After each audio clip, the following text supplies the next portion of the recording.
Hello everyone, I'm your host Florian Stormare. Our topic of today is the original Oktoberfest in Munich, Germany.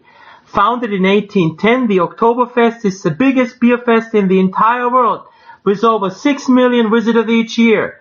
It seems like it, the world loves the Bavarian beer brands, such as Hofbräuhaus, Augustiner, Löwenbräu, Paulaner or others. As an insider who was born and raised in Munich, Germany, I will give you a closer look to this beer event. Things like what to say, what to wear, how to order, how to get there, simple German phrases to be able to communicate quick and easy, traditional Bavarian cuisine you should try, and so much more. For more information on the original Oktoberfest in Munich, Germany, I refer to my book, Florian Stormare's Quick Guide to the Oktoberfest, available on barnesandnoble.com. You can find the link below. So long, friends, or as we say here in Bavaria, Servus, für Gott und auf Wiedersehen.